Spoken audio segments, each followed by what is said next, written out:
All right, so let's look at some functions f and g and do a bunch of different combinations of them. So if f of x is x over x plus 1 and g of x is x cubed, let's do all these things. Now it'll be useful for us to have the domains of each of these functions. We're going to need that somewhere. So the domain of x over x plus 1, well, that's a rational function. The only problem is when the denominator is 0. So this is all real numbers except x equals -1. The domain for x cubed, well, that's just a polynomial. So its domain is all real numbers.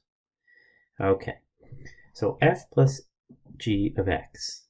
Well, that's simple to build. That's just f of x, which is x plus 1, plus g of x, which is x cubed. All right, what about its domain? Well, we said when we do the sum of two functions, it's just the domain that's common to the both of them. Well, in this case, again, the domain for f is all real numbers except x equals -1, and the domain for g is all real numbers. So the thing that's common is all real numbers except x equals -1.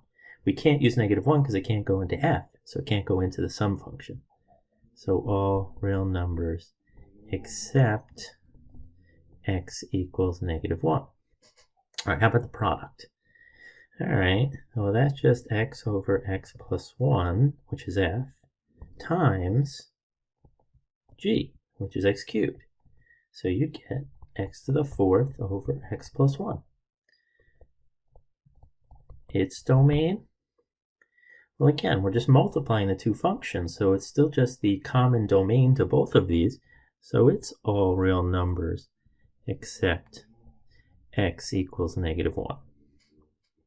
All right, how about quotient? All right, that would be x over x plus 1 over x cubed. If that's x over x plus 1, so dividing by x cubed is the same thing as multiplying by 1 over x cubed. All right, so one of the x on the top would cancel with one of the x's in the x cubed, so I would get 1 over x squared times x plus 1. And now let's look at the domain for that. All right, so here was the idea. The domain starts as all real numbers except x equals -1 because that's what's common. So I can't do any better than that. But the other thing is I have to be careful because g is now in the denominator, like this. So I can't put anything, I can't get 0 out of g. So, but I noticed that if I put 0 into g, I get 0 out. So I can't put 0 in for g as well. So I can't put it into this quotient function. So this is all real numbers except x equals -1 and 0. So 0 is additionally excluded because we put g in the denominator. And that's what would make g equal to 0. All right, how about some compositions? F of x is 3 over x minus 4. G of x is x squared. All right, domains of the original functions. Well, 3 over x minus 4, that would be all real numbers except x equals 4. All right, and the domain for g of x is x squared is all real numbers. All right, so let's do the composition. So again, f of g of x, this is f of g of x. So first it has to go into g, so let's keep f on the outside. So when a function, when an x goes into g, it comes out as x squared. So I get f of x squared. But when something goes into f, it's 3 over that thing minus 4. So I would get 3 over x squared minus 4. Okay, and what about its domain? Well, let's look. Again, you have to do it in sequence for a composite function. First, it has to go into g. So g takes anything in. So it takes anything in, and it gives out x squared. Okay. Then f takes whatever and does 3 over that minus 4. All right, so we're not allowed to put anything into f that would give a 0 in the denominator. In other words, we can't put a 4 into f. We already said that's what we said. So we can't get a 4 out of g. So when would g be 4? Well, g is x squared, so x squared can't be 4. Therefore, x can't be 2 or negative 2.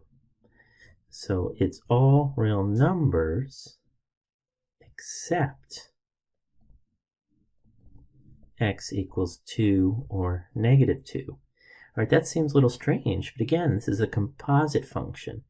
So realize 4 can go into the composite function because 4 can go into g, giving you 16, and then 16 goes into f, gives you 3 over 16 minus 4, 3 over 12, 1 over 4. So there's no issue there.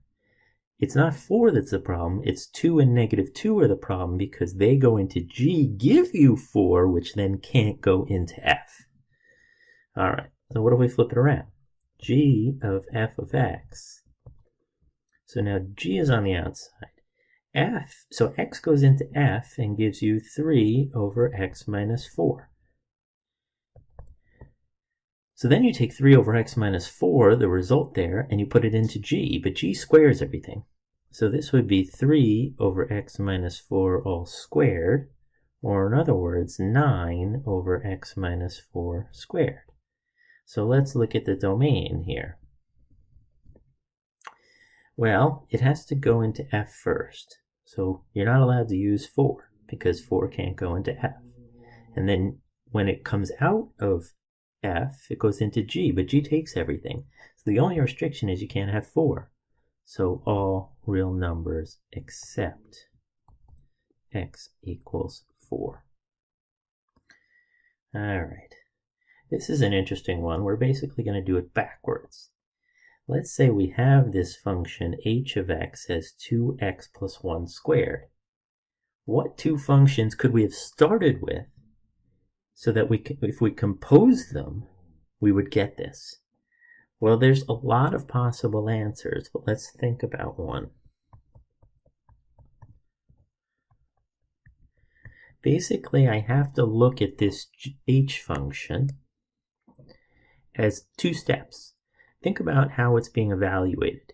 If you had an x and you put an x into h, what you'd really do is do 2 times that number plus 1, and then you would square it. So that's what we're going to try and capture here, the fact that we're going to do 2x plus 1, and then we're going to square it.